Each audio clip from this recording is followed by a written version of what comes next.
¿Comenzamos? Buenas tardes a todos. ¿Comenzamos, doctor? Vamos. Muy bien. Buenas tardes a todas y a todos. En primer lugar, me gustaría agradecer este espacio cedido por la presidenta de la Cámara de Diputados, la diputada Elida Cuesta. También hacer extensivas las salutaciones al intendente de la ciudad de Resistencia, maestro mayor de obra Gustavo Martín Martínez, al doctor Mario Villegas, en carácter, ¿no es cierto?, del rector de la Universidad del Nordeste, y asimismo estamos, ¿no es cierto?, transmitiendo a través de la plataforma de la Fundación Formarte, quien nos da la oportunidad para poder charlar acerca de hacer conciencia de la lucha contra el flagelo de la violencia laboral. Todo esto lo estamos haciendo enmarcado, encuadrado, ya que en el mes de septiembre, el 1 de septiembre, por la ley 2687, letra L, se instituye el Día Provincial de la Lucha contra la Violencia Laboral, en virtud de la cual los poderes del Estado deben llevar adelante, ¿no es cierto?, capacitaciones, actividades alusivas a dicho día. Y como consecuencia del mismo, hemos convenido de manera conjunta con la coordinadora, con la colega Joana Rojas, para llevar adelante esta actividad todos los días viernes del mes, durante el mes de septiembre. Y en la oportunidad de hoy nos va a exponer el doctor Sebastián Ferreira Negri, que es un colega del foro local, en el cual lleva adelante con mucha, digamos, vehemencia el tema de la violencia laboral y su implicancia, ¿no es cierto?, con respecto a cómo se ve y se da en la justicia.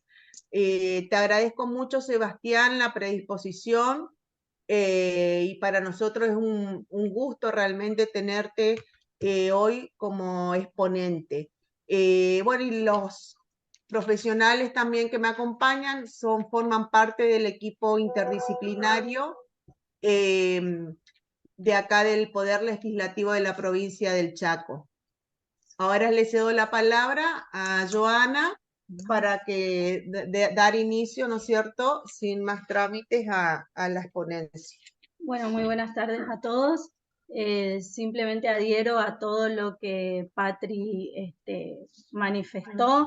Quiero saludar especialmente a Sebastián y agradecerle por aceptar este desafío que le propusimos desde el municipio y desde la legislatura para poder compartir todos sus conocimientos acerca de la violencia laboral, ¿no es cierto?, para transmitirnos a todos. Agradezco a todos los que están del otro lado de la pantalla. Agradezco al doctor Abajo Olivares, que lo vi por ahí, lo que nos saludamos, doctor. Él estuvo en el día 1 de septiembre abriendo este ciclo de conferencias con un tema muy importante como es el convenio 190 de la OIT, y como dijo Patri, vamos a continuar con estas jornadas todos los viernes, a los cuales las personas que estén interesadas en participar tienen que inscribirse en cada una de las jornadas. Recordar que son jornadas gratuitas y que se entregan certificados. En esta oportunidad nos van a enviar un link para la asistencia, así que por favor estén atentos porque es donde van a tener que ingresar para acreditar que estuvieron presentes en el Zoom, ¿sí? Y por otro lado, quiero comentarte, Sebastián, que tanto la municipalidad como la legislatura han hecho una declaración de interés por estas jornadas que te vamos a estar haciendo llegar, ¿sí? Así que bueno, sin más que decir, queremos escucharte. Bueno, buenas tardes, muchas gracias. felicitar por este espacio, saludar a querido amigo español Francisco Abajo, que está muy consustanciado como doctrinario en este tema. Muy buenas Agradecer a... tardes. Hola, Fran.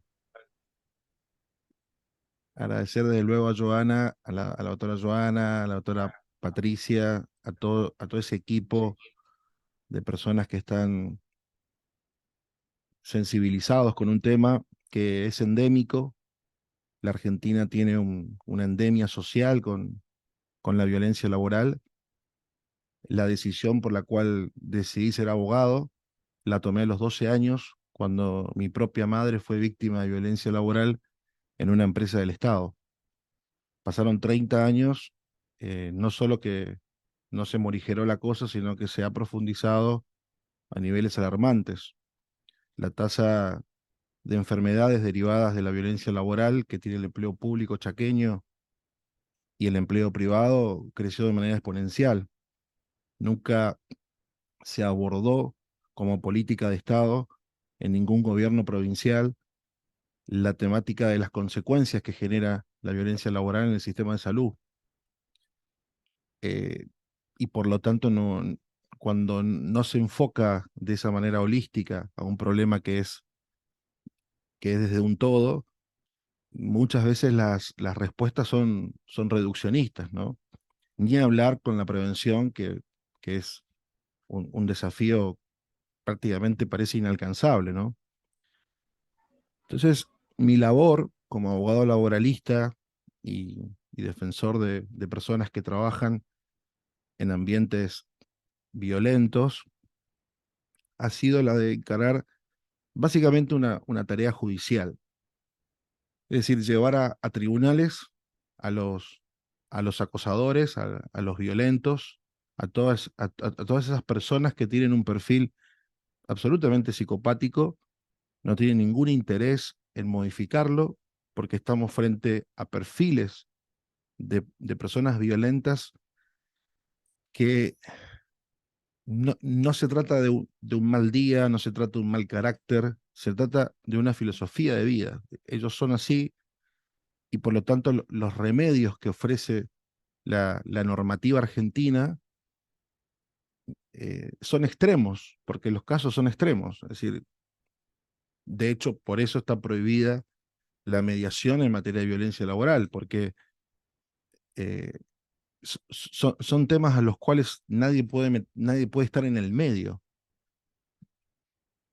Y ahí es donde voy a ir comentando un recorrido, diría incluso los vaivenes que tiene la justicia en distintas provincias, y después voy a contar los casos de los cuales yo soy abogado, y van a ver cómo se ha complejizado dos, dos ítems esenciales para ganar un juicio por violencia laboral, que es la cuestión probatoria y la cuestión argumental.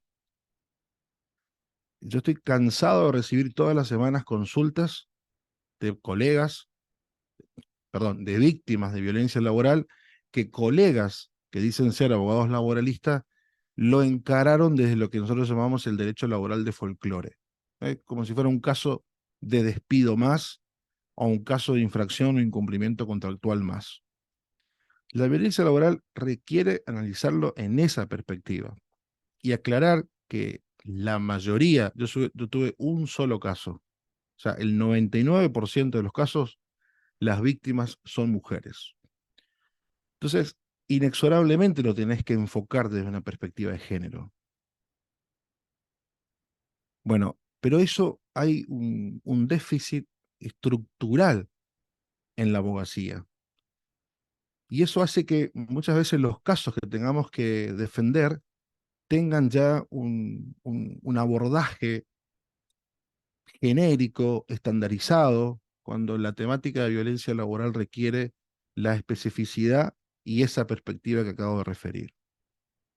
Porque eso es lo que vamos a llevar a tribunales. Los jueces necesitan la creatividad de los que nos dedicamos a la abogacía. Ese sentido artesanal de poder escribir, narrar y contar una historia de la mejor manera posible para demostrar la magnitud de las consecuencias que provoca la violencia laboral en las personas que trabajan. Van a ver con la jurisprudencia que traigo cosas que suceden en otras provincias.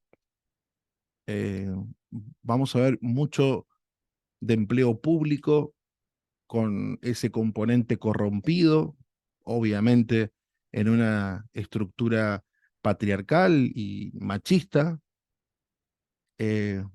Traje algunas jurisprudencias de las fuerzas de seguridad, que es un tema muy poco tratado en materia jurisprudencial, así que si no hay ninguna pregunta ahora, yo diría comenzar con algunos disparadores jurisprudenciales.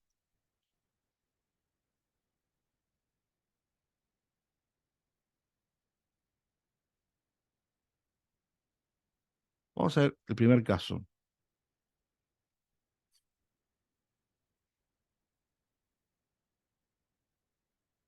Este es el caso, uy, perdón.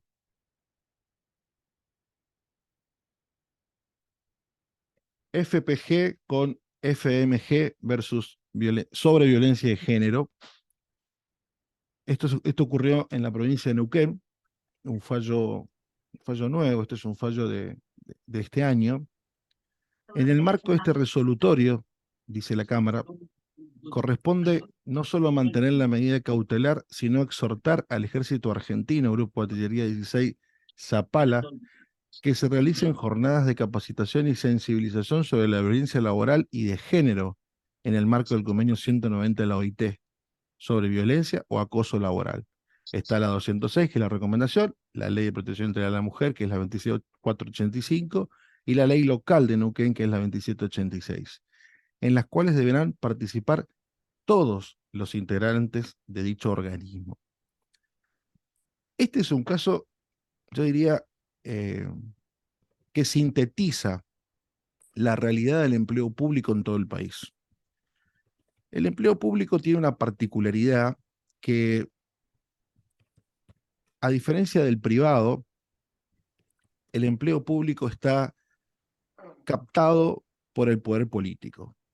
Y eso hace que se produzcan en determinadas jurisdicciones o dependencias un entramado de poder que permite la consolidación de patrones de conducta violentos, ya sea en cargos transitorios como son los cargos políticos de gestión o en cargos permanentes como son los cargos de carrera, incluso en estructuras muy altas, que son los casos que me tocaron a mí, a los cuales tuve que ir a la justicia para obtener un amparo.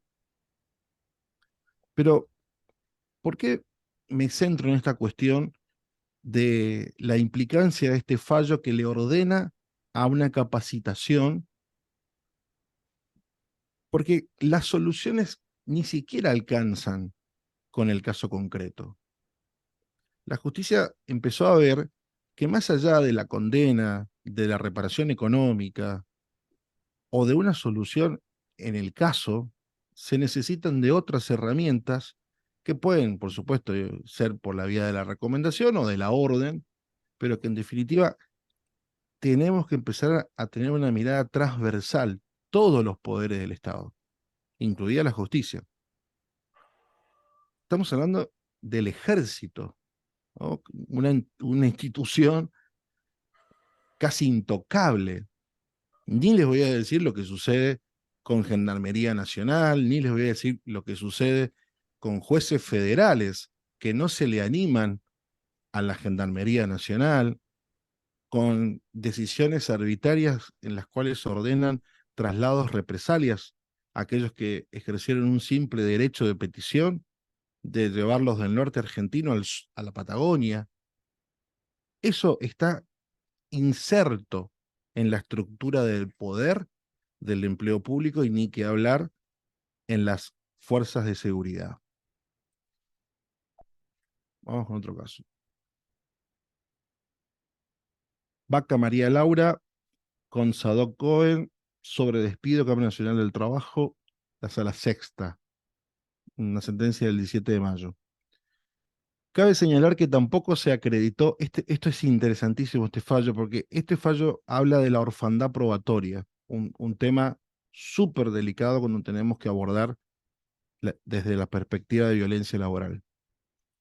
Cabe señalar que tampoco se acreditó la violencia laboral que la actora imputó al demandado, ya que respecto de esta acusación, más allá de no existir una explicación clara de los hechos en que se sustenta la misma, la prueba producida en la causa solo revela una discusión entre el actor y el demandado, y que a juzgar por los dichos de dos testigos, la conducta desmesurada solo resulta atribuible a la actora.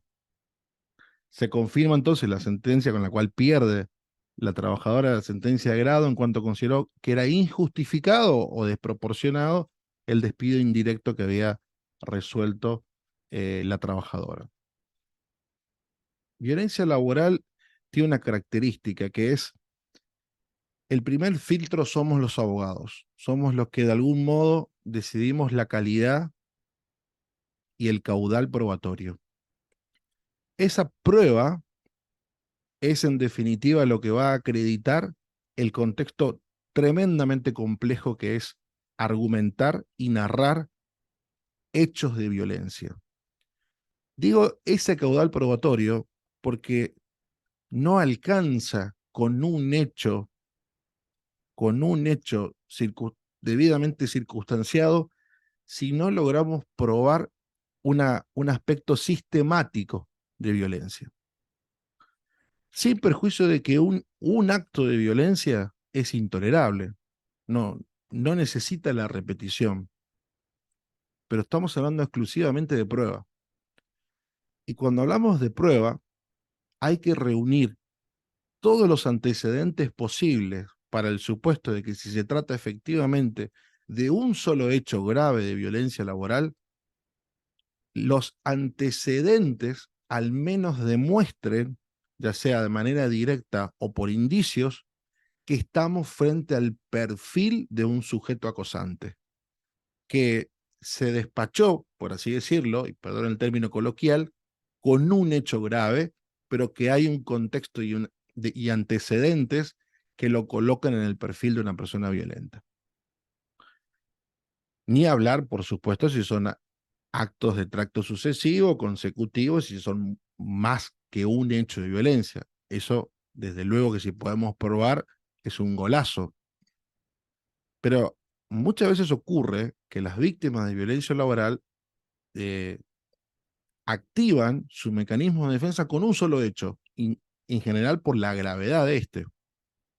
Bueno, si vamos a tomar ese caso, no alcanza solamente la prueba de ese hecho, porque lo que tenemos que evitar es lo que pasó con esta situación, con esta sentencia. Los jueces tienen todavía el chip de que un hecho aislado es un simple altercado, es una discusión. ¿Y saben por qué tienen ese chip los jueces? Y perdón si hay un juez acá, pero bueno. A ver, dejó de compartir, ¿no? Porque en uno de los ámbitos donde más violencia laboral existe es en la justicia. El Poder Judicial, en general, no está normatizado por un estatuto.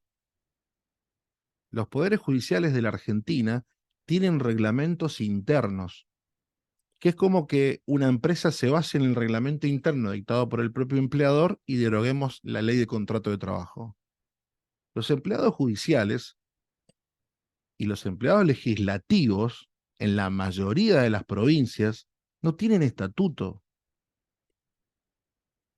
O sea que se basan en una norma dictada por el propio empleador. El propio empleador decide cómo, cuándo y dónde ejecuta las órdenes y, caso contrario, ergo desobediencia, aplica el rigor del régimen disciplinario al máximo, al extremo, generando lo que llamamos el famoso salario del miedo. el famoso temor reverencial. Les voy a contar una característica normativa. El reglamento interno del Poder Judicial de la provincia del Chaco tiene la orden, eso está regulado, que cuando se acerca un ministro del Superior Tribunal, los empleados tienen que realizar la venia y saludarlo primero.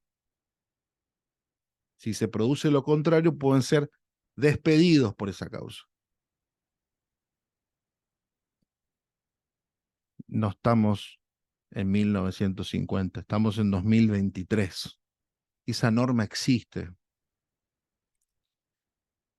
Entonces, quienes van a juzgar los casos de violencia entienden que los altercados, que las desavenencias, que las simples discusiones, y bueno, forma parte del carácter, de la manera de conducir. Así se gestiona. Así tengo que dirigir como jueza o como juez a todo este equipo. Y por lo tanto, bueno, sí, levanto la voz, pero ellos me conocen, que soy un poco chinchudo. La violencia laboral no necesita objetivamente de lo cuantitativo. Un solo hecho grave alcanza para calificarlo al hecho como un hecho de violencia laboral. En el ámbito civil, ¿qué decimos frente a los vínculos amorosos? Primer acto de violencia y pegá el portazo y andate. Es lo que hacemos todos.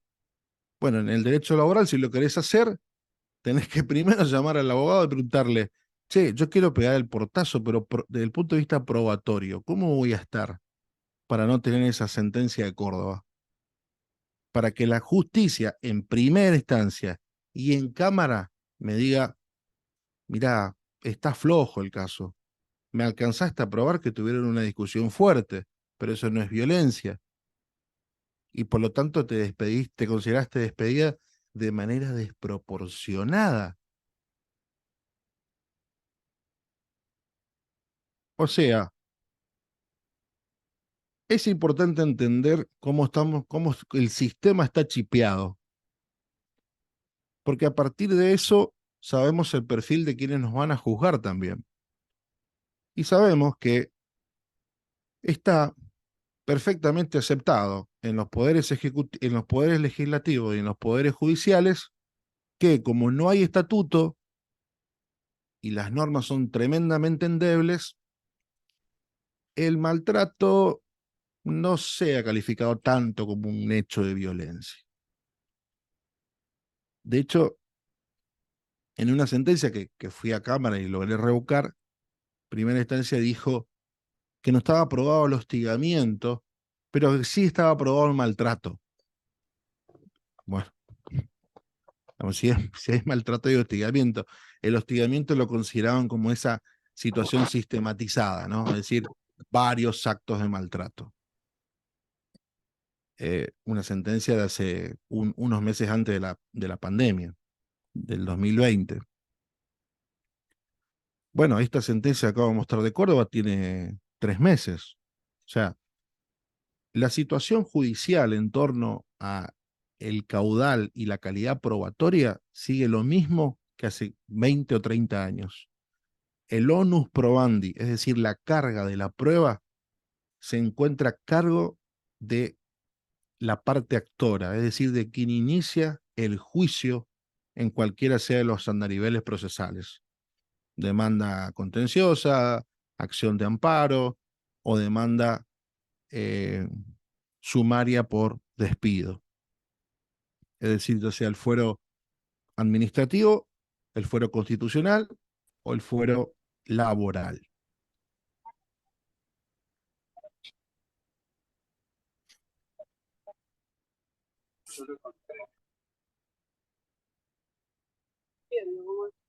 Digamos.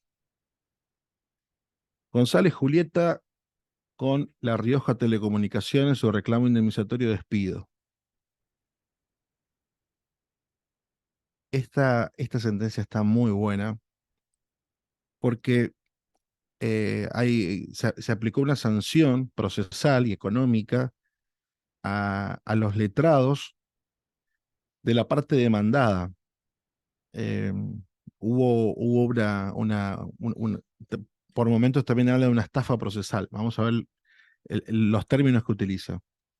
La estrategia judicial de la demandada durante todo el proceso, y muy especialmente en la audiencia de vista de la causa, fue en desmedro de la perspectiva de género que debe atravesar de manera transversal en casos que se denuncian situaciones de violencia.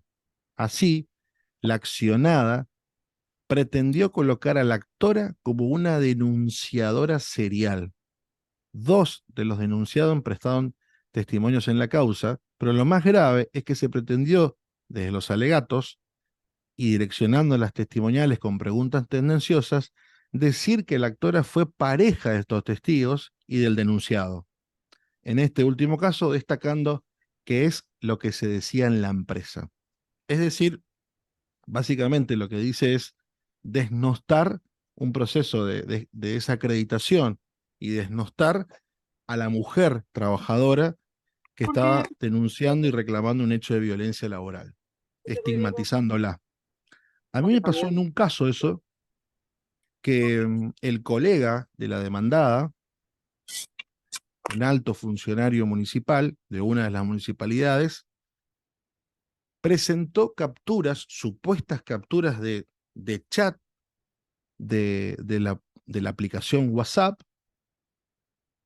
de los cuales apenas vi eso, que además estaban editadas, pedí inmediatamente el desglose. El desglose es cuando ordena la justicia arrancar la hoja que se agregó a la foliatura del expediente, arrancarlo del expediente, arrancarlo y destruirlo. Porque lo que buscaba, en definitiva, era una desacreditación absolutamente estigmatizante y de una violencia, pero por parte del letrado, inusitada en tribunales. Es decir, los abogados podemos defender todas las posiciones y los intereses, pero nosotros, si hay algo que debemos guardar en cualquier proceso judicial, es la hidalguía. Por algo pasamos por una universidad. La teoría es que pasamos por la universidad para ser mejores, pero si nos vamos a transformar como unos bárbaros y va a ser civilización o barbarie, imagínense cómo es el patrón del perfil del cliente si el abogado era así. Bueno, el caso es que el juez inmediatamente, a las horas que pedí, ordenó el desglose y esa supuesta prueba nunca fue tomada como mérito para el momento de los alegatos. Pero ¿qué pasa?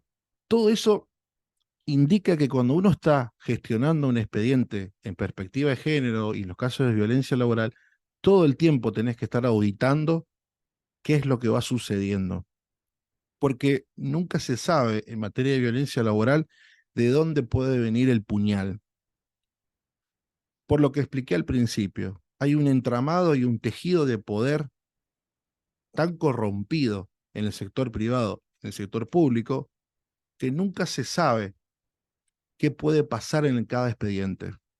Entonces, siempre ese estado de vigilia y de alerta para los que nos dedicamos a defender a víctimas de violencia laboral.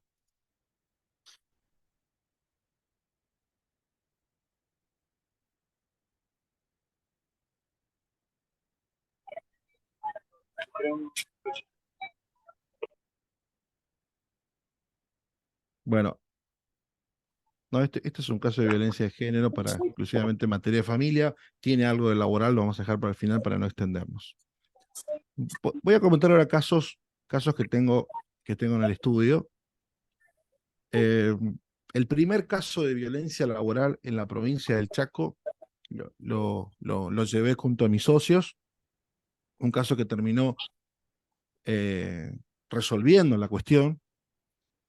Comenzó en el 2016 y terminó ante el Superior Tribunal de Justicia confirmando el fallo. Gané en primera instancia, perdí cámara con un fallo penoso de la Cámara Civil y gané ante el Superior Tribunal.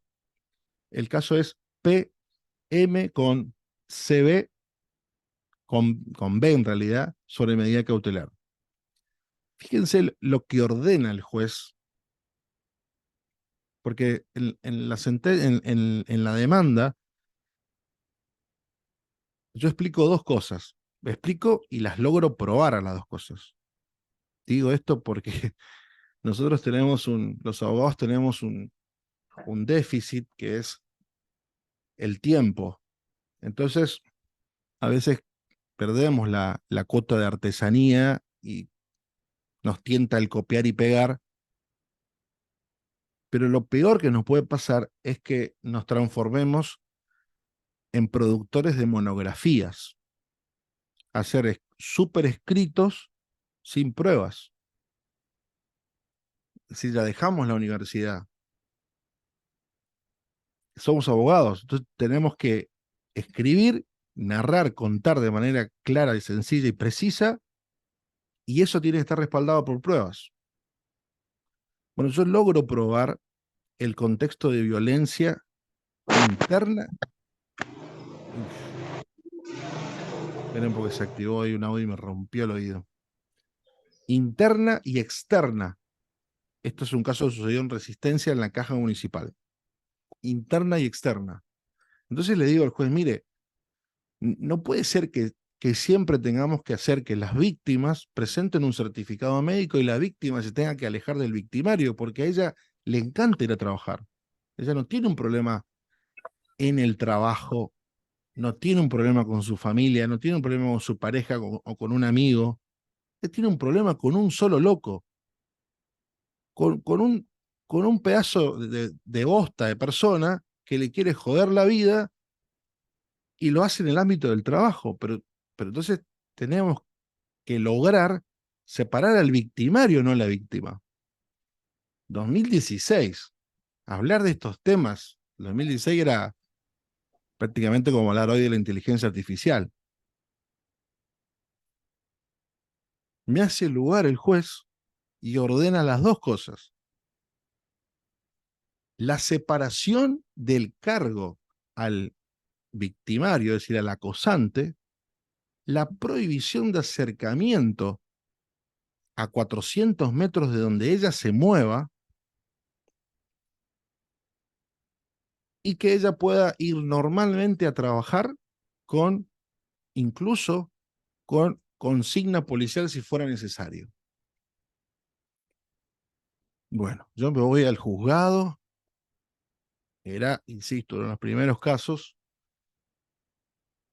me dice el de mesa entrada, salió una sentencia, autor, la tienen que notificar. No existía INDI, no existía nada digital, era todo papelito. Y cuando ya tenés unos añitos en la profesión, ya no lees más los argumentos, va al derecho viejo a la parte resolutiva para, más que nada para que no te suba la presión. Voy a la parte resolutiva y leo, esto no puedo creer. Entonces digo, bueno, ¿y ahora cómo notifico esto? Porque si le pido al oficial de justicia que vaya, va a ir, va a notificar, van a poner un papelito, automáticamente le van a avisar al acosador que le acaban de sentenciar con una cautelar, o sea que deja de ser inovita parte y la otra parte ya se entera y puede generar una represalia, no sé si no la puede matar a mi clienta. ¿Cómo hago para notificar? Pues es una bomba esta sentencia, pero ¿cómo la notifico? Entonces pido ser escoltado por la policía. Fíjense lo siguiente. Y estábamos entre los socios hablando y decíamos, che, pero no será mucho esto, es como exagerado. Nos fuimos a la Municipalidad de Resistencia, donde funcionaba una parte de la caja municipal, porque en ese entonces el ministro de Economía era el presidente de la caja. Primero, no nos querían recibir el oficio. Pedí por oficio. Me fui con mi socio y 2 policías. No me querían recibir el oficio. Me dice, no, esto tiene que iniciar una actuación administrativa, tiene que pagar un impuesto, una estampilla, y ahí se inicia. O sea, yo acababa de traer una bomba atómica, tenía en mi mano, y es como decirle, un momentito, si la va a detonar, haga en un lugar que no haga mucho ruido, ¿no? Le digo, escúcheme, usted es mujer, perspectiva de género, no sabía cómo explicarle de que estaba por notificar la primer sentencia en la provincia del Chaco a favor de una mujer, donde el acosante estaba a 10 metros de ella. Entonces le digo a mi socio, mira, vamos a ir directamente al ministro de Economía. Nos fuimos al ministro de Economía, que en ese momento me dice el ministro de Economía cuando lee, dice, pobre tipo. Ese fue el comentario que hizo. No, le digo, pobre la mujer. Él es un hijo de mil con lo que viene. Esa fue mi respuesta absolutamente académica, ¿no es cierto? Sí, tenés razón, me dice, se rectifica como diciendo, me salió el chip de machirulo, bueno, ahí me di cuenta que la pifié. Digo, mirá, como evidentemente toda esta estructura de la municipalidad es una estructura recontra machirula, vamos a hacer lo siguiente, le digo, te doy dos opciones, o notificás ya y lo rajás a patada al violento, o yo voy con la orden del juez, con estos dos policías, y lo hago detener. ¿Pueden creer, pueden creer que en esos 2, 3 minutos se activó? Estos son los anticuerpos de la corrupción. Se activó, no sé de qué forma, que le avisaron al violento de la sentencia. Y efectivamente tuvo que ir la policía a hacer la aprehensión. No sé qué cosa hubiera pasado si no se actuaba así. Bueno, ¿a qué va todo esto? A que la violencia laboral, al ser una cuestión endémica, de ser un virus que está instalado en la sociedad, lo tenés que combatir con cirugía mayor. No podés ser tibio, tenés que ser absolutamente rígido y durísimo en estos casos. Desde que presentás la demanda hasta que sale la sentencia y cómo lo vas a notificar a la sentencia. O sea, te obliga a que tengas que pensar cada detalle de cómo llevar adelante una medida protectoria a las víctimas de violencia laboral. Eso lo vamos a definir como parte 1 y ahora vamos con la parte 2, que es las dificultades que estamos teniendo con sentencias a favor de que los demandados cumplan las sentencias. No sé si quieren hacer alguna pregunta, Joana, Patricia.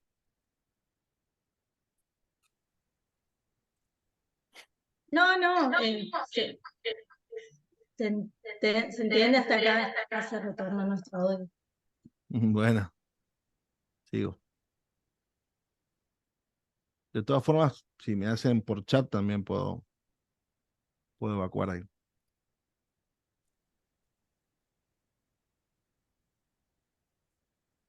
Este es un caso nuevo de este año, digamos.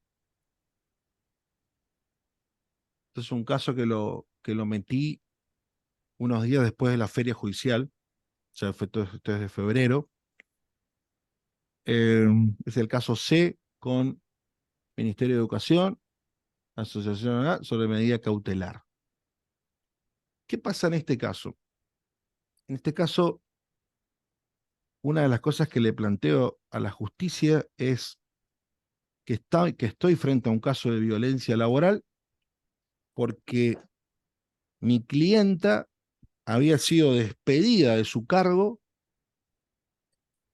por un proceso de claudicación, es decir, un proceso de violencia laboral. Y la represalia era eso, el despido. Entonces yo le digo a la justicia, yo quiero la reincorporación, pero además necesito órdenes restrictivas y necesito que usted sepa que voy a tener dificultades para cumplir la sentencia. En una audiencia hace poquito, en una audiencia preliminar, estaba el Estado, abogadas y abogados del Estado, estaba yo como abogado de trabajadores estatales y la discusión era qué está pasando con los funcionarios públicos que no quieren cumplir la sentencia. Entonces yo cité este caso y le dije, mire, yo la verdad que no les voy a esperar mucho tiempo, o sea, yo pido a astreintes y le voy a seguir hasta abajo de la cama. Y fíjense lo que ordena la justicia. Porque si no ordena eso, no tiene sentido todo lo de arriba. Dice, primero hace lugar a la medida cautelar, le ordena al ministerio a que reincorpore inmediatamente, dejar establecido la orden precautoria que está en el punto anterior, es bajo procedimiento de astreintes, dice, que en el caso de incumplimiento, se fijarán precautoriamente, que es lo que yo pedí, en 50.000 pesos por día. ¿Saben de cuánto era hasta antes de ese caso las astreintes que estaban fijando los jueces en el Chaco? 50 pesos por día. ¿Qué pasaba? Te tocaba un colega malicioso de la otra parte y le decía, mirá, la verdad que si querés no cumpla, total, te deben pagar una multa de 50 pesos por día.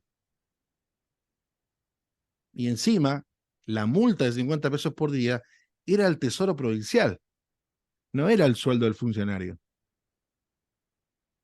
O sea, tengo casos de incumplimientos de sentencia por una mala aplicación de las astreintes.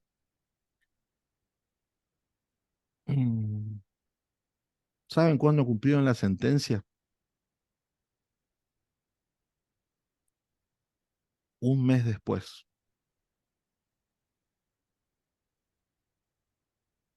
¿A qué situación tuvimos que llegar a que le apliquen unas 30 en el sueldo del funcionario de 50.000 pesos por día? Cuando entró la intimación, tardaron 2 horas en cumplir la sentencia. O sea, volvemos. No alcanza la buena argumentación, el caudal probatorio, una buena sentencia, si conseguido todo esto, no logramos el efectivo cumplimiento de la sentencia. Porque la situación que viven las víctimas de violencia laboral, ellos están en un estado continuo de vigilia. Eso hace que los tiempos son en todo momento urgentes. Es decir, el retardo que uno puede generar en hacer cumplir una sentencia depende y mucho de la creatividad que desarrollemos al momento de pedir. Y esto es una conclusión que la traigo incluso de jueces con las que en cada foro se tratan estos temas. Los jueces nos piden a gritos a los abogados, pidan, innoven, juéguense, necesitamos que las abogadas y los abogados asuman riesgos procesales, que generen de modo creativo peticiones que estén fuera de lo tradicional. En este caso, como en el otro que les voy a contar, no alcanzaba la situación de la orden de restricción por parte de los acosantes, porque cuando volvían al establecimiento, seguían emitiendo órdenes los acosantes a personas que estaban dentro del establecimiento para que de algún modo sigan bloqueando y generando un proceso de hostilidad.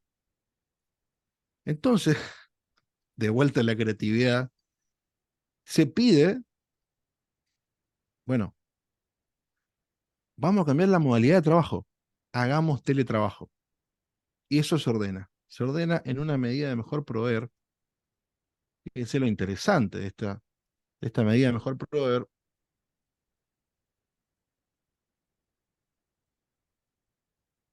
Dice, puesto estudio de la presente causa sin perjuicio de la medida cautelar dispuesta, teniendo en consideración los hechos relatados por la accionante y documentación respecto al clima hostil de trabajo y justificando la situación de doble vulnerabilidad del amparista por ser mujer y trabajadora, y de esta perspectiva interseccional con la que se deben abordar los derechos humanos en uso de las facultades acordadas, suscrito, Dispongo como medida mejor proveer, dice, ordenar a las demandadas que instrumenten las medidas necesarias para la acción lleva adelante como teletrabajo.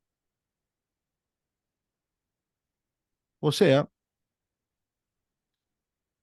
que ahora tengo la reincorporación a su trabajo, las órdenes restrictivas que nos acerquen a 400 metros de ella y que ella además se sienta segura en su casa.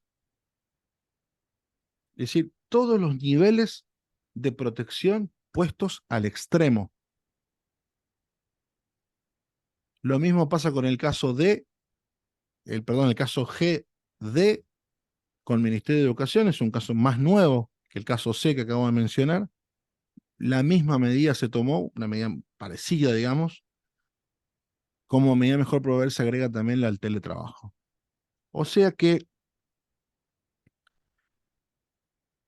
las respuestas que podamos dar en los casos de violencia laboral requiere un análisis circunstanciado y situacional del demandado, de cuáles son las fuerzas y los sistemas de poder que tiene el demandado, porque eso es lo que tenemos que atacar.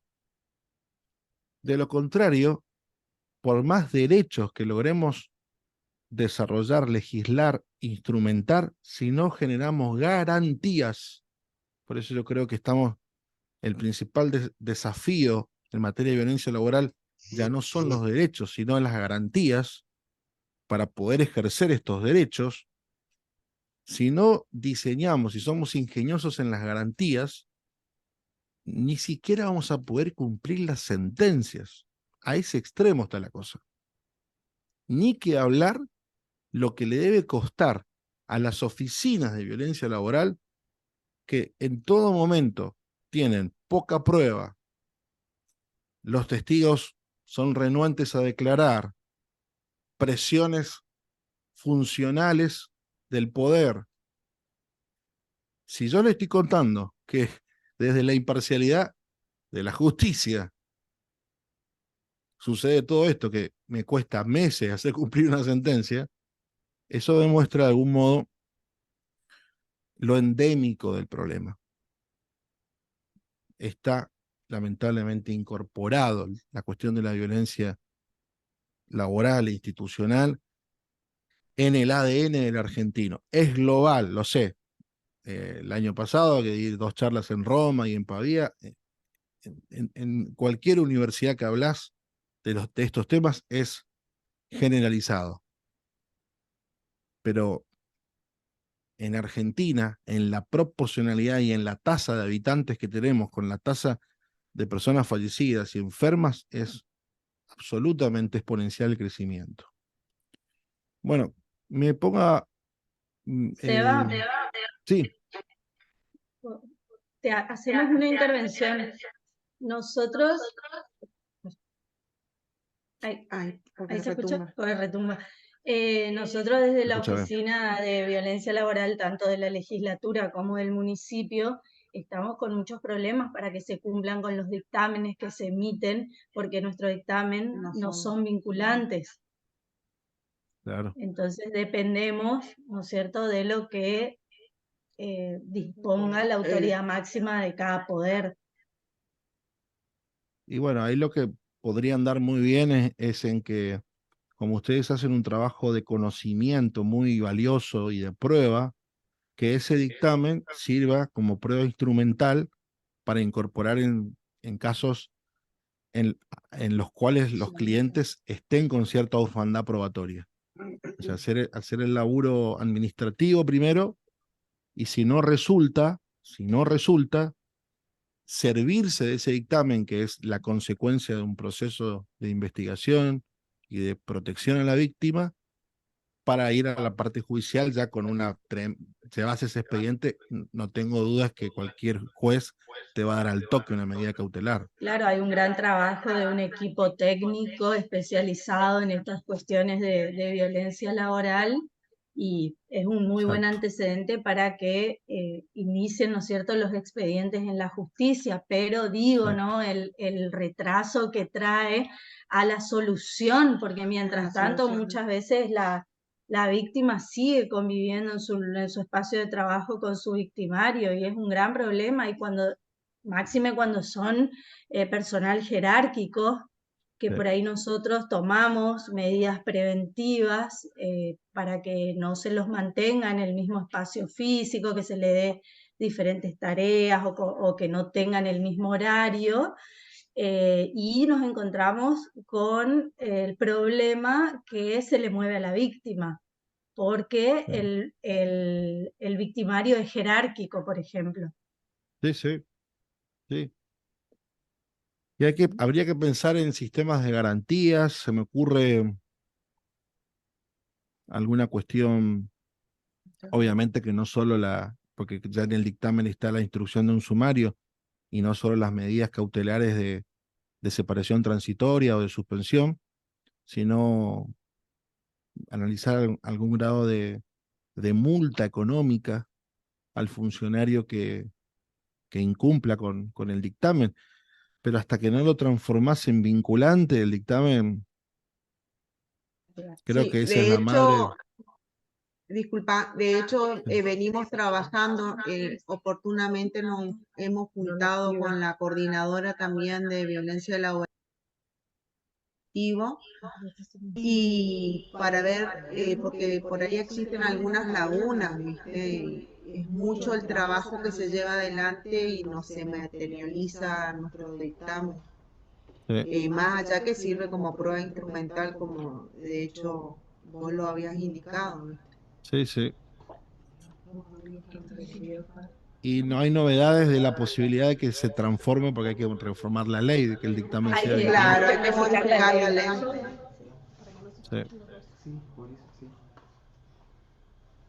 Bueno, Nosotros, por ejemplo, cuando emitimos dictamen, hacemos sugerencias de sanciones, de que vaya a sumario, para que haya una investigación más amplia.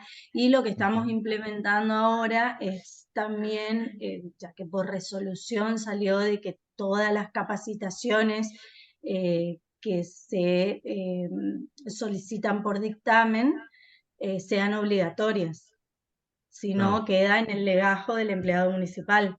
Entonces tienen que cumplir, porque si no queda en el legajo el incumplimiento. Eso es lo que Eso- pudimos lograr, y estamos dando capacitaciones en violencia laboral con perspectiva de género a los que son agresores, ¿no? Por sentencia, por claro, dictamen, perdón. buenísimo. También se me ocurre hacer un testimonio de ese dictamen, o entonces uno como lo adjunta como prueba documental directamente, no como prueba instrumental, porque si no tenés que Claro, esperar que sea ordenada, y para una cautelar más vale llevar el dictamen, que sin como necesidad, después, en todo caso, que por instrumental después se agregue todo el expediente, ¿no? Pero que el dictamen se pueda hacer una copia legalizada o certificada, y ese testimonio llevarlo a la justicia para que se ordene la medida cautelar. Pero en la medida cautelar tiene varios puntos, ¿no? No solo la eventual eh, separación del acosante con la víctima, sino también las AS-30, porque si no, no la van a cumplir la sentencia por, independientemente de la calidad de la misma, ¿no? Bueno, y por último, acá dice, compañera,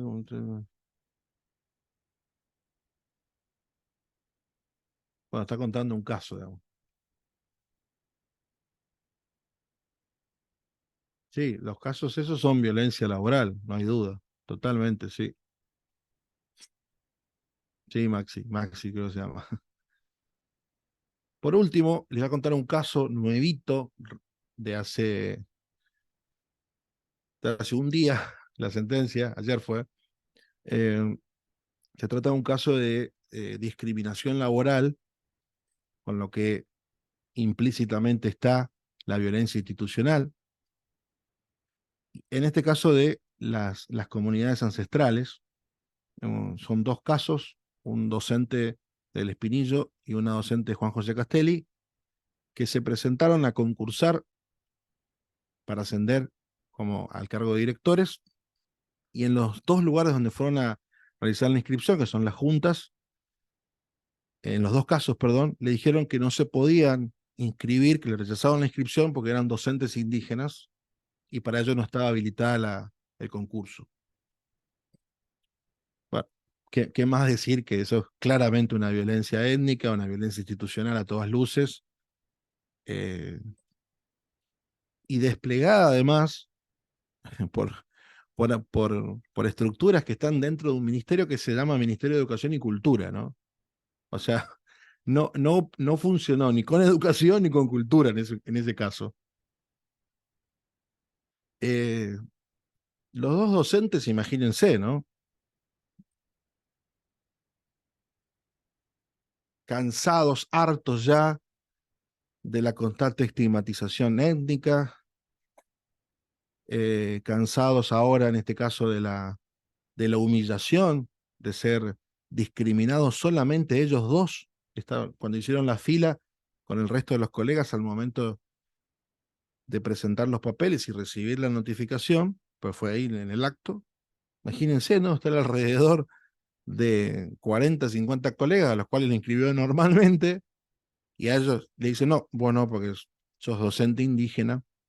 La situación era claramente escandalosa. Entonces, la, es decir, el perfil de estos clientes son clientes tremendamente educados, personas muy educadas. No tienen el chip de los resistencianos que somos un poco anarquistas y bueno, un poco por esa impronta de resistencia todo el tiempo al poder. Son realmente personas muy educadas y con un estilo de vida que no conciben la confrontación. Entonces, el momento era de explicarle de que la única solución la iba a dar un juez, que no sea ingenuo porque no puedo presentar un reclamo o un escrito al demandado porque no me va a dar bola.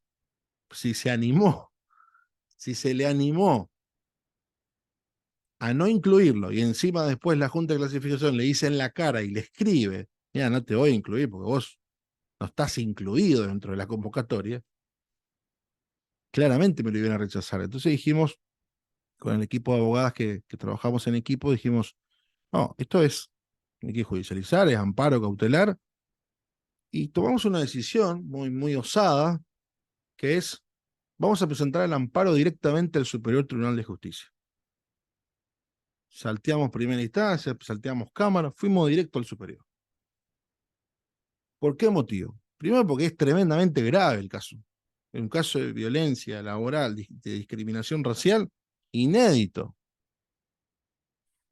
Por más absurdo que suene, ¿no? Hay momentos en que hasta parece inverosímil. Tenemos un primer revés. Cuando lo presentamos, nos dice el superior, nos dice no a la cautelar, lo vamos a resolver como amparo. ¿Ah? Baldazo fuerte de agua fría, porque uno está esperando. Es un trabajo durísimo que hicimos con las dos colegas, la doctora Malena Palacio y la doctora Andrea Pierdominici. Hicimos un laburo de muchísimas horas. Yo me acuerdo que estaba viajando en un vuelo de 12 horas, en el avión estaba escribiendo, ellas estaban trabajando a distancia y, es decir, no tuvimos descanso con el caso. Y claramente vivimos horas muy difíciles como abogados, porque estos casos tan grandes generan mucha perturbación, ansiedad, porque uno está muy expectante de lo que va a pasar. Tengan en cuenta que ahora es fácil contarla con la sentencia victoriosa, pero hay Costó mucho llegar a esto. Insistimos en que se dicte sentencia, estaba demorado.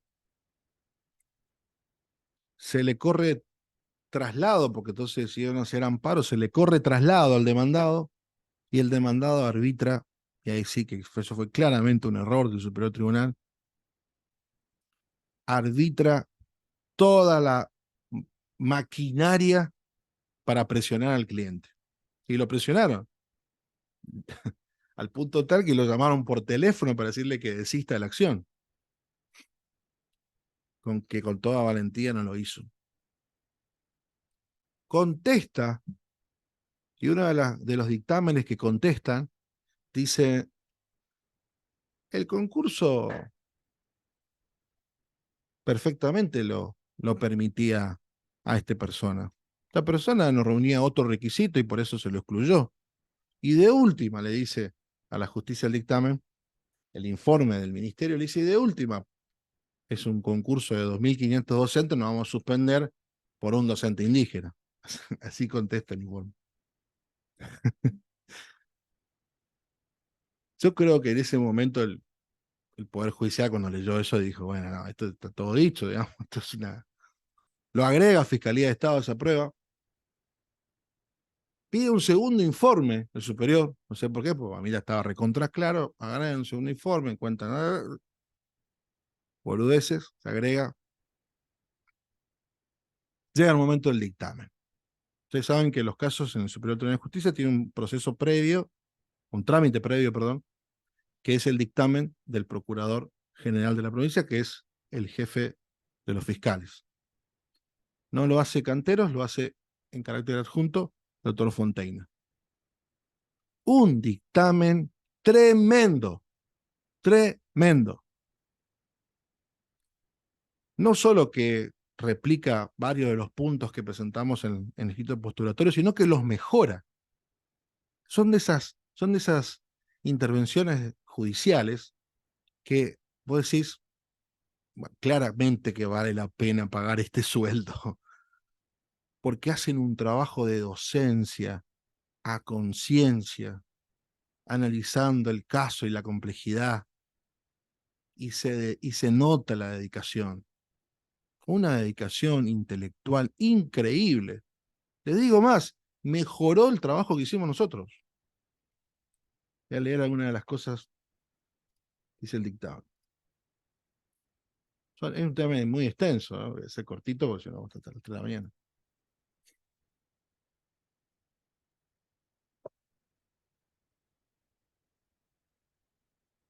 En este sentido, resulta terminante el artículo 384 de la ley que asegura la igualdad de derechos para los trabajadores de educación bilingüe intercultural respecto de los demás, a la vez que le otorga un plus que se manifiesta como prioridad para ocupar cargos en escuelas de esta modalidad. Por los demás, se aprecia el propio título aportado que las materias que integraron la currícula en la que se formó el actor no infieren de aquellas que son impartidas en establecimientos educativos que no tienen una función específica según la ley. Habla de la cuestión de la desigualdad y lisa y llanamente lo que dice es que estábamos en presencia de una violación a los derechos humanos. Que este docente tiene que estar en mismas condiciones que rendir, incluso dice un plus, que el resto. ¿Y por qué un plus? Y me parece muy interesante lo del plus. Porque estos clientes pueden necesitar también de un intérprete, independientemente de que son bilingües, tienen, ¿por qué no el derecho a hablar en su lengua? Y existen los intérpretes. La Convención 169 de la OIT habla del trato diferenciado de las comunidades indígenas. El dictamen del procurador dice lo mismo. No solo que tiene el derecho, sino que tiene un plus, dice. O sea, que está diciendo no solo que tenían que concursar, sino que tendrían que haber acondicionado que el concurso sea de una manera especial. Bueno, la sentencia sale por mayoría del siguiente modo. 3 votos de las autoras Valle y Grillo y doctor del Río, en mayoría 3, y en disidencia un espantoso voto del doctor Modi. ¿Qué implica este caso que tiene un día y que causó revuelo en todo el país y de todo el país están pidiendo la sentencia y estamos escribiendo artículos al respecto? En primer lugar, una cuestión de conexión. Está íntimamente conectado a la discriminación en este caso racial o étnica, con la violencia laboral. Íntimamente conectado. Segundo, vivimos en una provincia multicultural, independientemente que fue demandado el Ministerio de Cultura. Pero estamos en una provincia multicultural, por lo tanto, no solo se trata de tolerancia, se trata de saber disfrutar que tenemos y convivimos con los pueblos ancestrales como con los inmigrantes. ¡Qué golazo nos tocó! Tener la sabiduría de todas estas culturas. Y en vez de aprovecharlo, no, los sesgamos, los discriminamos, los forreamos.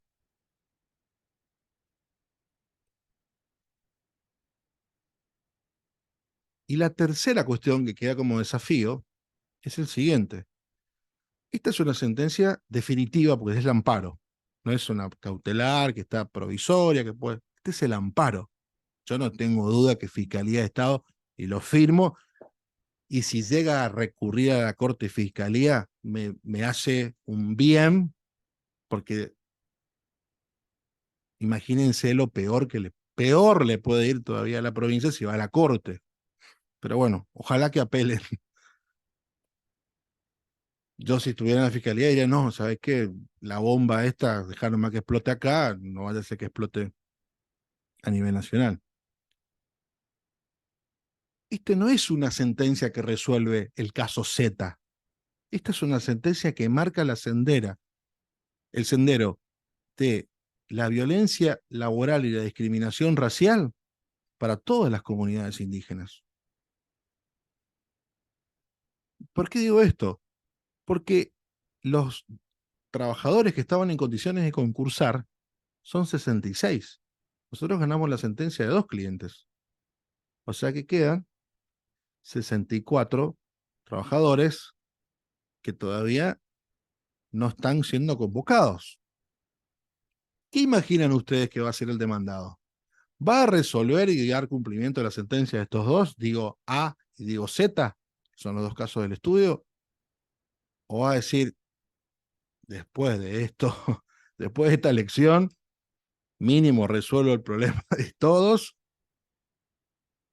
Porque si no ocurre una solución al problema, esto sí que hablaría muy mal de cómo está la calidad institucional de la provincia. Repito, esto no es una sentencia, y con todo respeto lo digo, pero no es una sentencia de un juez de paz. Esto es una sentencia definitiva del máximo tribunal de la provincia por discriminación racial y violencia laboral.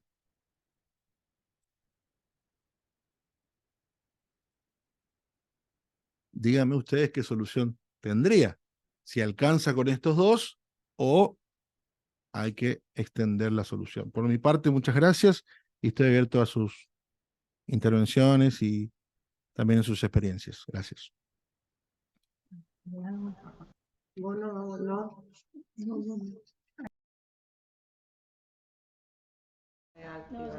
¿Ahí está activado? Sí. Bueno, la verdad, Sebastián, que gracias por comentarnos este tema, que la verdad es tan, pues desde el día de ayer, que todos estamos interesados porque crea un precedente sin igual, ¿no es cierto? Yo creería personalmente que no va a usar la Fiscalía de Estado en apelar, considero personalmente. No sé, había varias preguntas a través del chat. No sé si quieren leer alguna consulta. O si alguien quiere hablar. El doctor por ese motivo había solicitado el Zoom. No sé si puntualmente alguien quiere hacerle una pregunta y aprovechar para hablar con el doctor.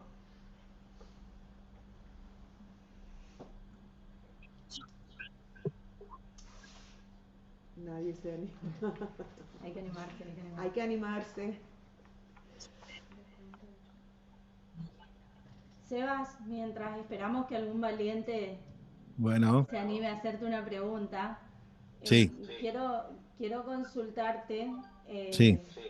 sobre cuando se da un acoso sexual, ¿no es cierto? Y teniendo en cuenta que generalmente eso se da en ámbitos privados, Ujú. ¿cuáles son las herramientas que tiene la víctima para probar ese acoso sexual? ¿Basta con un informe psicológico? Ujú.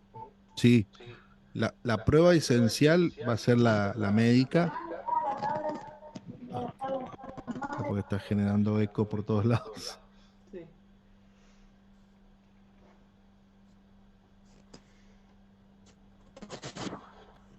Creo que ustedes tienen un micrófono abierto donde dice Poder Legislativo Sí, y ese es el que hace eco. sí. Ah, bueno. Cerralo. No tengo. No. Ahora está. La prueba médica va a ayudar muchísimo. También la prueba testimonial, incluso por referencia, no una prueba que haya, por supuesto, participado del hecho. Eh, a mí no me tocó nunca un caso de acoso sexual, pero yo lo abordaría con la asistencia inmediata en lo psicológico y, y llenar de prueba de los facultativos. O sea, convocaría, es decir, esto es con abuso sexual o con acoso sexual.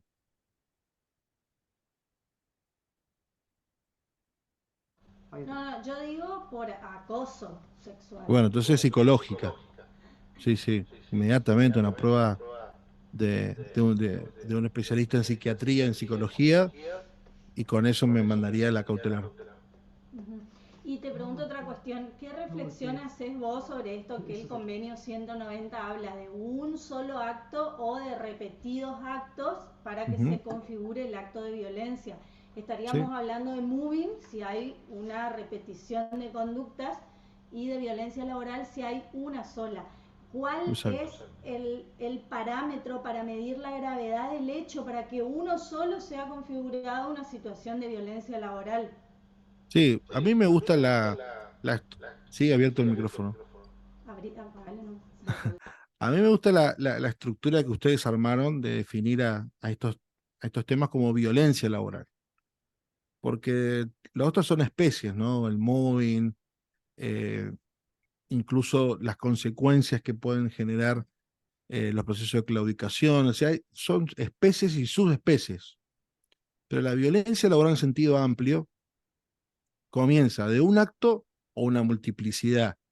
Lo que sucede siempre es que sea uno o múltiples, nunca caer en un estado de orfandad probatoria, porque ahí es donde, independientemente de lo cualitativo, es decir, que con un acto grave alcanza, o de lo cuantitativo, que alcanza con muchos actos leves para considerar su situación de despido o para solicitar el amparo de la justicia, en cualquier escenario necesitas de prueba. Y si te vas a basar en un acto grave, repito, armar de una prueba colateral que vaya demostrando que ese hecho grave inevitablemente iba a suceder, porque hubieron antecedentes que llevaron a esa consecuencia. Antecedentes donde uno demuestra el perfil del acosante, ¿no? Bien. Sí. Bueno, se va. Ahí. Acá hay un compañero que es Juan, que quiere hacer una intervención, así que le vamos Bueno, a dar la palabra. Hola con Juan, mucho ¿cómo gusto. estás? Hola, ¿cómo andan? Bien, ¿Qué ¿vos? tal? Buenas tardes. Buenas tardes, ¿cómo están? No, era molestarlos a todos, ¿no? Porque nosotros venimos trabajando, también con Joana, venimos trabajando hace unos varios meses, ya diría 2 años ya, profundizando un poquito la temática, no solamente abordando las cuestiones de violencia laboral, con lo que tiene que ver con el acoso, sino también con el incumplimiento de los derechos laborales y el modelo sindical. Digamos, nosotros no vamos para por ahí para otro lado, pero también tiene que ver con lo que ustedes vienen trabajando. La remuneración justa, el ambiente laboral, qué sé yo, la salud laboral.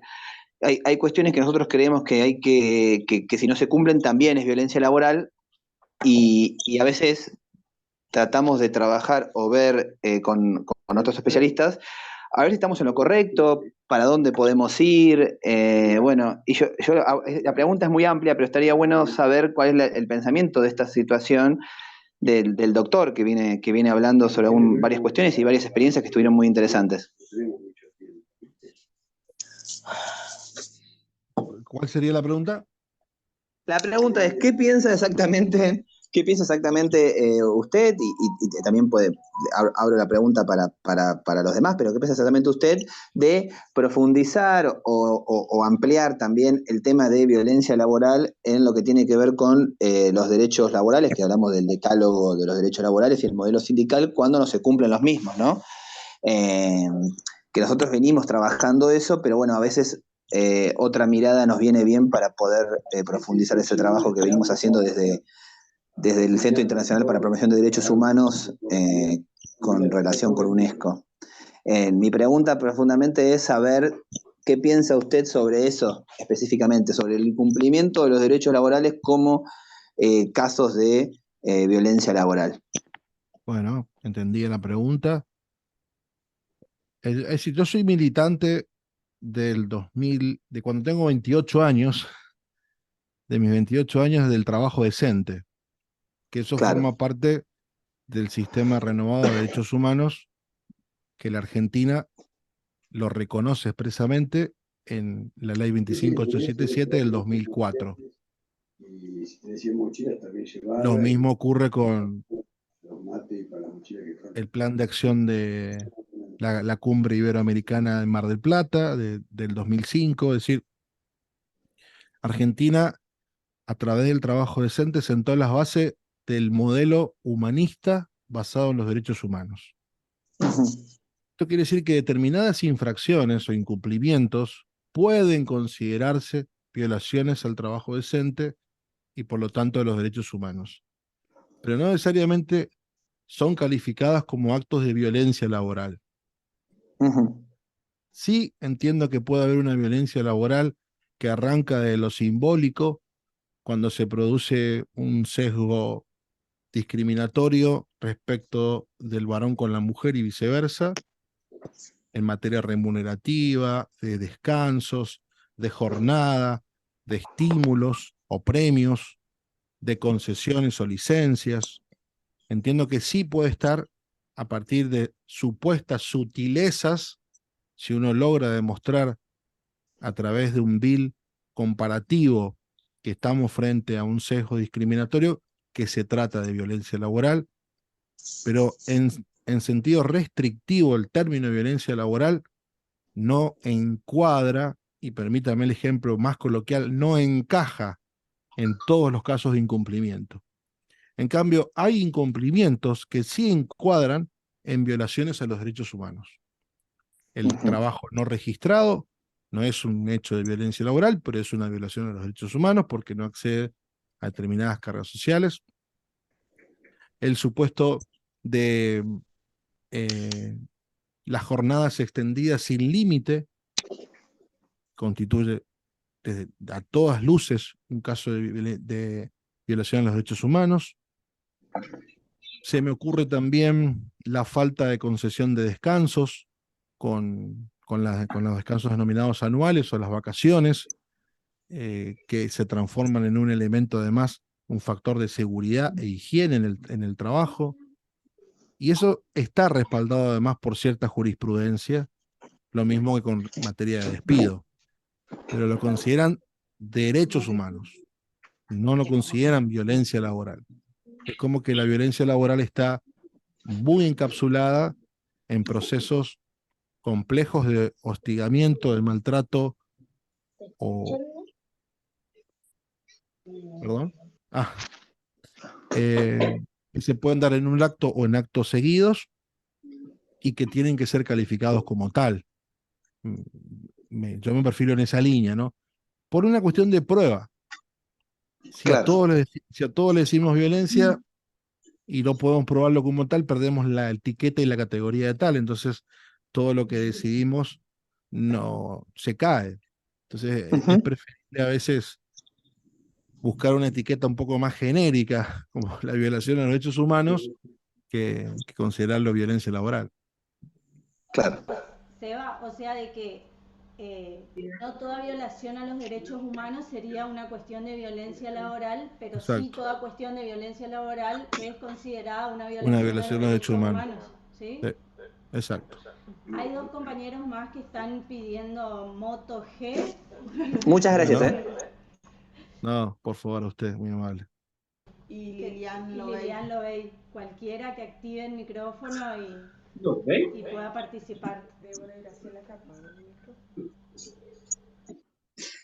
Lo veis, creo que Liliana Lobey. Abogado y Mombelli y Débora, si pueden apagar por favor sus micrófonos porque hace retumba. Y ahí lo escuchamos a Moto G que activó su micrófono.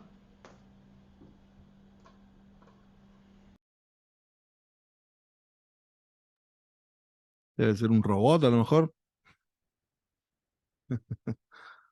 Que no venga de México, porque viste que de México vienen ahora. Sí. Si alguien más quiere, mientras tanto, realizar alguna pregunta. a Moto G no se le escucha. Quizá A Moto G no se lo escucha, no sé si... Quizá está, pero no se le escucha. A lo mejor está con los datos desactivados.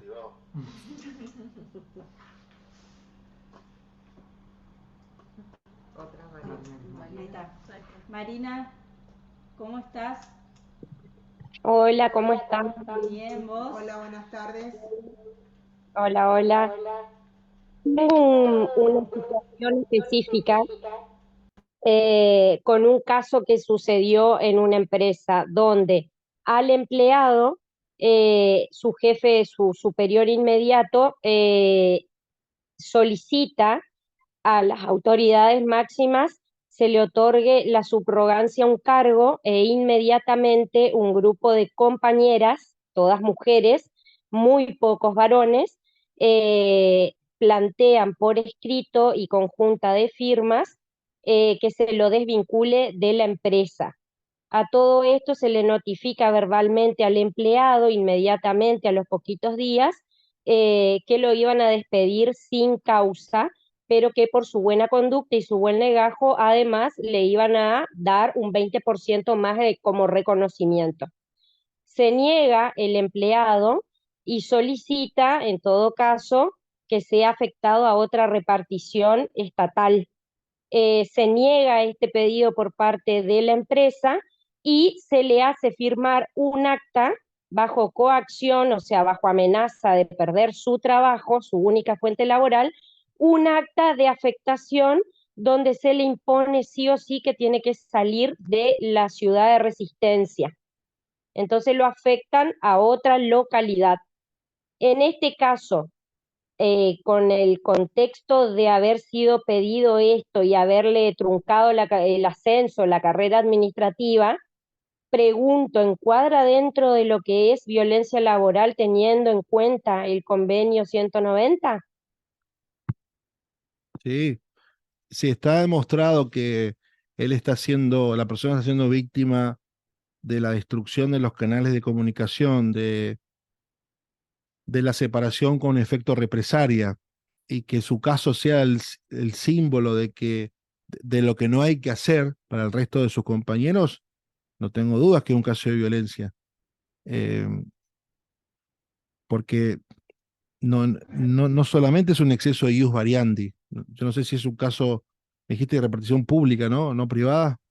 Es un exceso de ius variandi, sí, eso está acreditado, Sí. porque es una empresa privada, pero Ajá. a petición de las compañeras, mujeres, se le pide que se lo despida directamente de la empresa. Ah, bueno, pero entonces estamos frente, a ver, esto sería, la empresa toma medidas para proteger a las mujeres víctimas de violencia laboral, No, no, cambiándole. no hay violencia laboral. No, por parte del varón no hubo violencia. Inclusive le ofrecen el despido más un 20% de su indemnización por su buen trabajo, su buena conducta y el buen legajo. Entonces hubo Es como una falsa denuncia. personalizado. No hubo denuncia, sin embargo, sí se presentaron ante la Oficina de Violencia del Ejecutivo, Sí, porque es una empresa de participación estatal, es privada mm, de participación estatal. Se presentan las compañeras del varón a la sí, Oficina de Violencia, no radican denuncia, pero sí, la oficina emite un dictamen que al serle solicitado a la empresa una copia por parte del varón involucrado, la empresa se niega a darle una copia porque dice que son cuestiones privadas, mm, pero son privadas donde está involucrado el trabajador y claro. no le dan copia. Entonces no hay dictamen, digamos. No se sabe. Según la empresa por escrito sí hay intervención, pero la empresa se niega a dar copia. ¿Y cuál es la prueba en contra entonces del trabajador? Ninguna. Ah, igual. O sea, las autoridades máximas sí hicieron lugar a las pretensiones de las compañeras al pedido de subrogancia que hizo su jefe inmediato y lo prácticamente desvincularon de la empresa, más allá de que le siguen abonando sus haberes, porque incluso la condición era que firme el acta y que se vaya a otra localidad afectado. Claro. Bueno, el problema si fue real está resuelto, digamos, porque no hay cercanía, con lo cual no hay forma de que se pueda producir una situación de violencia. O sea que se iría por el bus variandi y por el exceso. Claro, si él se quiere considerar despedido por exceso del primer párrafo del artículo 66, lo puede hacer, digamos. Pero Correcto. ¿causa realmente un perjuicio moral y material? Yo creo que sí, porque lo Sí, están causa. trasladando a otra provincia. Y además le quitan bonificaciones. Y sí, entonces sí. Lo peor es que él tiene la opción, el segundo párrafo del 66 te dice que puede considerarse despedido o puede solicitar por vía cautelar el restablecimiento de las condiciones alteradas. O sea, volver al lugar de trabajo habitual. Es todo un tema. Yo le cité la segunda jurisprudencia que cité, es un caso donde la trabajadora perdió primera y cámara por no probar. O sea, no alcanza las manifestaciones o las denuncias si no se logra probar los hechos de violencia. Puede existir también incluso hasta un armado para provocar un boicot. Puede haber de todo. No, ni siquiera una cuestión de género, es una cuestión de competencia, de competitividad, de lo que fuera. Pero siempre para los abogados la regla de deslinde es la prueba. Si no, todo se transforma en una gran monografía. Entonces, cuando llega el cliente, Estado, empresa, lo que fuere, hablamos de pruebas, hechos y pruebas. Bueno, después sí están Por eso, La criterios. pregunta, en realidad la pregunta concreta iba a dos cuestiones, al acta, donde lo obligan a firmar su traslado, También es y nula. es nula, y Sí. esta acta es consecuencia del petitorio firmado por las compañeras de que se lo desvincule. ¿Ese pedido de las compañeras no configuraría un acto de violencia? No, no. Porque él tendría que demostrar, en sí mismo no configura. Él tendría que demostrar con prueba suplementaria que estamos frente a una decisión orquestada, a un plan de básicamente de boicot, porque él era un elemento de competitividad, o porque él bloqueaba determinados negocios, o porque él bloqueaba focos de corrupción, o porque él era un elemento o un sujeto de bloqueo de determinadas condiciones. Ese sí está a cargo de la prueba de él, para poder denunciar a sus compañeras como acosantes, digamos. No, per se, el acta no sirve como prueba. Bien, gracias. Como tampoco sirve per se la simple manifestación. Ojo con eso también. La simple manifestación, decir, sáquelo a fulano porque fulano no... Ahí requiere un pequeño proceso de investigación, citar los hechos concretos, a ver por qué fulano tiene que ser relocalizado. Cuénteme la historia, cuáles son los hechos graves que lleva a esta decisión tan drástica. Claramente le tocó un caso muy difícil, ¿no? Pero todo se resuelve con la prueba, no con otra cosa. Claro, el supuesto victimario tiene la carga de la prueba y a él es el que le compete instar, digamos, y buscar las herramientas necesarias para demostrar ¿Sí? la supuesta violencia, ¿no es cierto?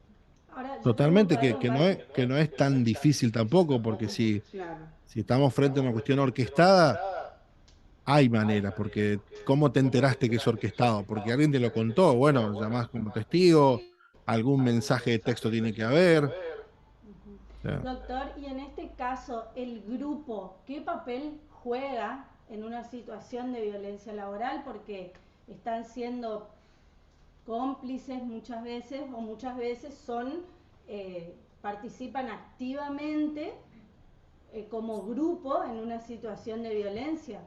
Muchas veces no es intencional la participación que tienen las personas en el grupo de trabajo. sí. A veces se generan ciertas alianzas que son utilizadas no solo para generar espacios de poder, que lo terminan logrando en determinadas estructuras o dependencias, pública o privada, pero cuando empieza lo simbólico de la humorada, de la descalificación a un compañero, y el humor ya se empieza a pasar de rosca, eh, ya no es solamente una intervención en manada de gente que de modo que está encompinchada y que viene a ser un chiste, ¿no? Estamos frente a un caso de desacreditación, de denostar a una persona y a partir de eso destruirle su autoestima. Y puede ser de dos formas, o porque lo están haciendo de jodidos que son, de mala gente que son, o porque a lo mejor lo están haciendo de modo intencional para que esta persona claudique. La claudicación se da con la renuncia, con el traslado o con la muerte. Y el traslado es una moneda recontra corriente en el empleo público. O sea, es súper común ver esos grupos de manada que se arman para hostigarlo a alguien, molestarlo al punto tal que se canse y pide el traslado, para que venga una persona que ya estaba predeterminada. Bueno, ahí la broma para mí es el límite, ¿no? Yo no acepto la broma. Ah, fue una broma a mal gusto, disculpalo porque él es así o ella es así.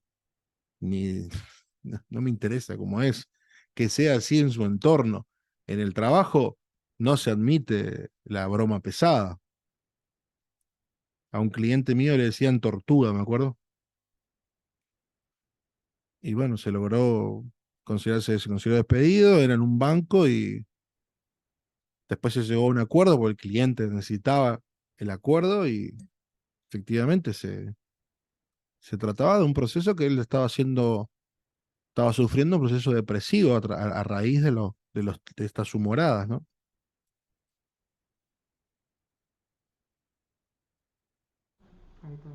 No sé si alguien tiene alguna pregunta, alguna consulta. Moto G. No, no. ¿No está? Bueno. No sé si más Bueno, quieren agregar si, algo más. si nadie más quiere agregar nada, vos, Eva, ¿querés agregar algo más? No, simplemente agradecerles por el espacio y a tantas personas que se conectaron. Bueno, nosotros también queremos agradecerte a vos y la verdad que es un honor escucharte porque aprendemos un montón y como dije hoy, qué bueno que aceptaste este desafío de estar en una de nuestras jornadas porque la verdad es que todos los que estamos conectados sacamos provecho de esta exposición, así que muchas gracias. En mi caso Gracias. particular también desde la legislatura, un agradecimiento especial, la predisposición que siempre tenés para con nosotros, Sebastián, y es un orgullo, sobre todo siendo un abogado, ¿cierto?, del foro local. La verdad que nos alienta a seguir adelante y seguir bregando por esta temática, cosa que a lo largo, después de las pandemias, ¿no es cierto?, es como que nos dimos cuenta que el volver a empezar también trajo aparejado muchas consecuencias por ahí, que uno no los tenía en cuenta, el volver a encontrarse, por ahí el trabajador eh, traía de su casa algunos modismos que lo naturalizaba y volver a incorporarse a la mecánica del trabajo. Y hablando con Joana encontramos que la solución a esto de reinsertarnos nuevamente a la dinámica del trabajo lo hicimos a través de la prevención. Ella del municipio bajando a través de los centros comunitarios y en mi caso particular ante las consultas de los distintos directores de las reparticiones de la legislatura, hemos bajado y hecho capacitaciones y las continuamos haciendo de clima laboral óptimo, de esa manera poder este impacto de las personas tanto de la manera tanto social como laboralmente, y eso nos llevó estadísticamente ha bajado un porcentaje mínimo la cantidad de denuncias que ingresaron en este año. Acá en este caso particular, no sé la municipalidad. Sí, nosotros pero, no, sí. No, que nosotros en un principio recibimos muchas denuncias y con posterioridad hemos implementado una conciliación para ciertos casos, es decir, hacemos un asesoramiento legal y también participa el psicólogo en el cual hacemos una especie de triage, ¿no? De bueno, esto es una situación de violencia o podría estar configurándose una situación de violencia o es una situación de conflicto. Cuando detectamos que hay una situación de conflicto por una cuestión de comunicación, le facilitamos, ¿no es cierto?, a las partes un espacio de diálogo donde ellas puedan, ¿no es cierto?, dirimir sus diferencias con el equipo interdisciplinario presente. Se confecciona un acta y desde la oficina le damos seguimiento a esa cuestión. Esto que implementamos como oficina desde el municipio nos ha ayudado un montón a bajar la estadística digamos, de denuncias, ¿verdad? Porque muchas veces sucedía que se tomaban las denuncias y cuando se emitía el dictamen se comprobaba que la situación no era de violencia, sino una situación de conflicto. Por eso es la importancia de conocer, ¿no es cierto?, exactamente, y de conocer cuál es la diferencia entre una situación de violencia laboral y una situación de conflicto. Aprovecho esta oportunidad para contarles a todos los que todavía siguen presentes que el viernes que viene nos va a acompañar la doctora Noelia Nazaruca y ella nos va a orientar sobre las herramientas para abordar la conflictividad en el espacio de trabajo. Así que también va a ser un tema muy interesante para el que quiera anotarse en la siguiente jornada, porque va a poder tener las herramientas para saber cuándo está ante una situación de conflicto y cuándo está ante una situación de violencia laboral y cómo abordar esas situaciones.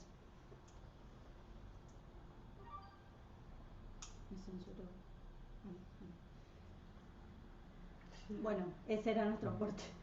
Buenísimo. Habilita, ¿no? ¿Está habilitado? Ah, bien, sí. Bueno, no sé por acá creo que está todo. Hay una sí, persona, hay una persona. Natalia. Sí, Natalia Romina, la última pregunta y lo vamos despidiendo al doctor. Si habilitas tu micrófono, Natalia Romina Godoy.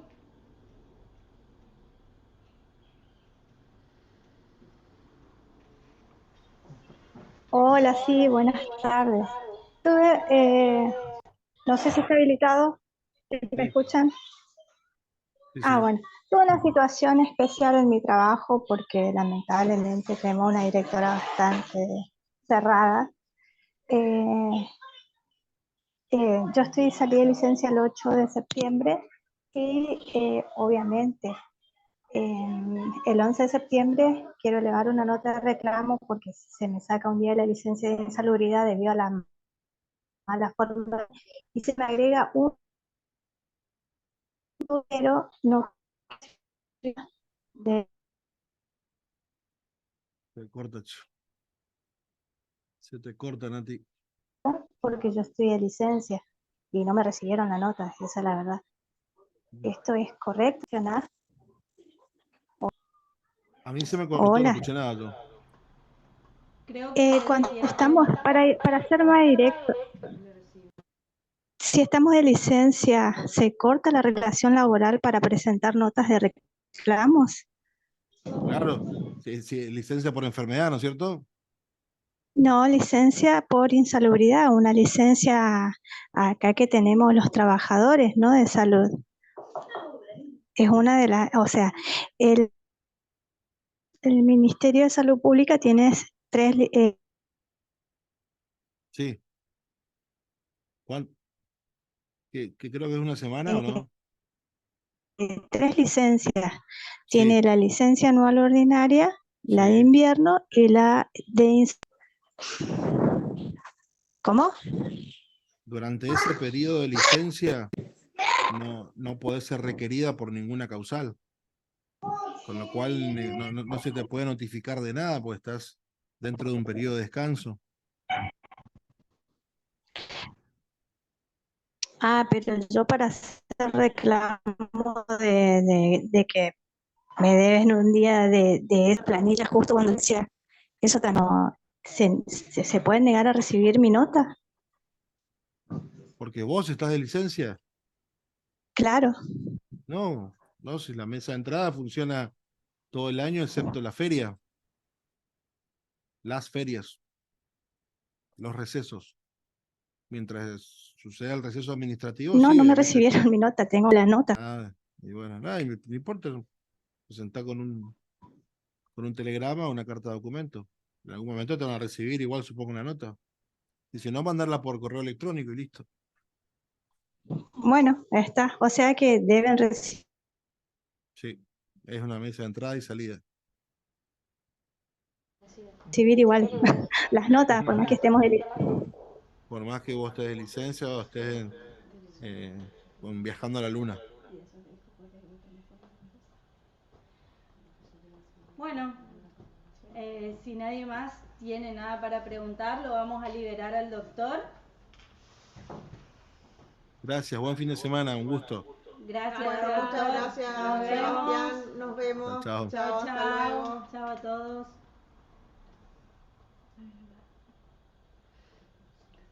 Y a la